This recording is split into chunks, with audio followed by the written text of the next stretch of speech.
I'm going to talk about religion, but it's a broad and very delicate subject, so I have to limit myself. And therefore, I will limit myself to only talk about the links between religion and sexuality. No, this is a very serious talk. So I will talk of what I remember as the most wonderful. It's when the young couple whisper, "Tonight, we are going to make a baby." My talk will be about the impact of religions on the number of babies per woman. This is indeed important because everyone understands that there is some sort of limit on how many people we can be on this planet. And there are some people who say that the world population is growing like this, 3 billion in 1960, 7 billion just last year, and it will continue to grow because there are religions that stops women from having few babies, and it may continue like this. To what extent are these people right? When I was born, there was less than 1 billion children in the world, and today, 2000, there's almost 2 billion. What has happened since? And what do the experts predict will happen with the number of children during this century? This is a quiz. What do you think? Do you think it will decrease to 1 billion? Will it remain the same and be 2 billion by the end of the century with the number of children increase here, children up to 15 years? Or will it continue in the same fast rate and be 4 billion children up there? I will tell you by the end of my speech, but now what does religion have to do with it? When you want to classify religion, it's more difficult than you think. You go to Wikipedia and the first map you find is this. It divides the world into Abrahamic religions and Eastern religion, but that's not detailed enough. So we went on and we looked in Wikipedia, we found this map. But that subdivide Christianity, Islam, and Buddhism into many subgroups, so it was too detailed. Therefore, at Gapminder, we made our own map, and it looks like this. It is each country is a bubble. The size is the population, big China and big India here, and the color now is the majority religion.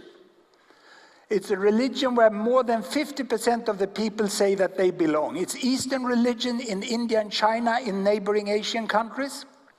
Islam is the majority religion all the way from the Atlantic Ocean, across the Middle East, Southern Europe, and through Asia, all the way to Indonesia.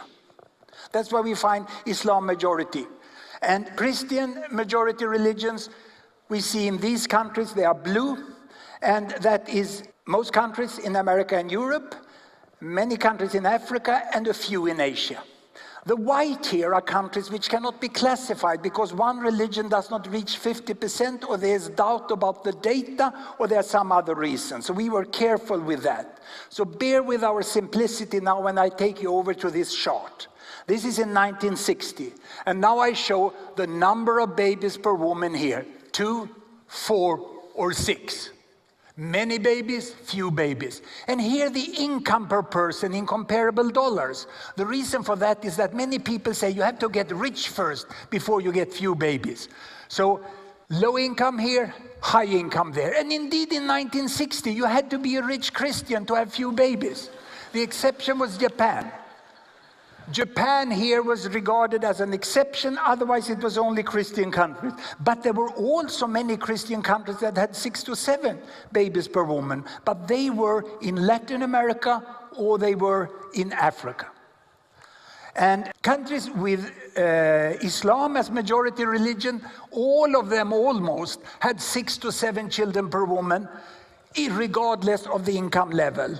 And all the Eastern religions except Japan had the same level. Now let's see what has happened in the world. I start the world, and here we go. 1962, can you see they're getting a little richer, but the number of babies per woman is falling. Look at China, they're falling fairly fast. And all the Muslim majority countries across the income are coming down, as do the Christian majority countries in the middle income range. And when we enter into this century, you find more than half the mankind down here. And by 2010, we are actually 80% of humans who live in countries with about 2 children per woman.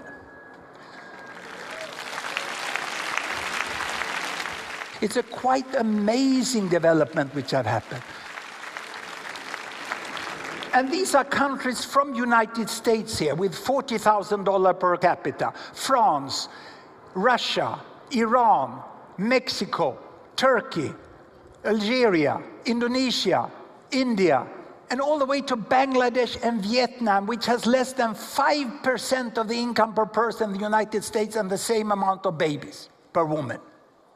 I can tell you that the data on number of children per woman is surprisingly good in all countries. We get that from the census data. It's not one of these statistics which is very doubtful. So what we can conclude is you don't have to get rich to have few children. It has happened across the world. And then when we look at religions, we can see that the Eastern religions, indeed, that's not one single country with majority of that religion that has more than 3 children. Whereas with Islam as majority religion and Christianity, you see countries all the way, but there's no major difference. There's no major difference between these religions. There is a difference with income. The countries which has many babies per woman here, they have quite low income. Most of them are in sub-Saharan Africa, but there are also countries here like Guatemala, like Papua New Guinea, like Yemen and Afghanistan. Many think that Afghanistan here and Congo, which have suffered severe conflicts, that they don't have fast population growth. It's the other way around. In the world today, it's the countries that have the highest mortality rates that have the fastest population growth, because the death of a child is compensated by 1 more child. These countries have 6 children per woman. They have a sad death rate of 1 to 2 children per woman, but 30 years from now, Afghanistan will go from 30 million to 60 million. Congo will go from 60 to 120. That's where we have the fast population growth. And many think that, oh, these countries, they are stagnant, but they are not. Let me compare Senegal, Muslim-dominated country, with a Christian-dominated country, Ghana. I take them backwards here to their independence when they were up here in the beginning of the 1960s. Just look what they have done. It's an amazing improvement. From 7 children per woman, they've gone all the way down to between 4 and 5. It's a tremendous improvement. So what does it take? Well, we know quite well what is needed in these countries. You need to have children to survive. You need to get out of the deepest poverty, so children are not of importance for work in the family. You need to have access to some family planning, and you need the 4th factor, which perhaps is the most important factor. But let me illustrate that 4th factor by looking at Qatar. Here we have Qatar today, and there we have Bangladesh today. If I take these countries back to the years of their independence, which is almost the same years, 71, 72, it's a quite amazing development which have happened. Look at Bangladesh and Qatar. With so different incomes, it's almost the same drop in number of babies per woman. And what is the reason in Qatar? Well, I do as I always do. I went to the Statistical Authority of Qatar, to their webpage. It's a very good webpage. I recommend it. And I looked up. Oh yeah, you can have lots of fun here. And it's provided free of charge. I found Qatar social trends very interesting. Lots to read. I found fertility at birth, and I looked at total fertility rate per woman. These are the scholars and experts in the government agency in Qatar, and they say the most important factors are increased age at first marriage, increased educational level of Qatari women, and more women integrated in the labor force. I couldn't agree more. Science couldn't agree more. This is a country that indeed has gone through a very, very interesting modernization. So what it is these four. Children should survive, children shouldn't be needed for work, women should get education and join the labor force, and family planning should be accessible. Now, look again at this. The average number of children in the world is like in Colombia, it's 2.4 today. There are countries up here which are very poor, and that's where family planning, better child survival is needed. I strongly recommend Melinda Gates' last TED Talk. And here down, there are many countries which are less than 2 children per woman. So when I go back now to give you the answer of the quiz, it's 2. We have reached peak child. The number of children is not growing any longer in the world. We are still debating peak oil, but we have definitely reached peak child. And the world population will stop growing. United Nations Population Division has said they will stop growing at 10 billion. But why do they grow if the number of children doesn't grow? Well, I will show you here. I will use these card boxes in which your notebooks came. They are quite useful for educational purposes. Each card box is 1 billion people.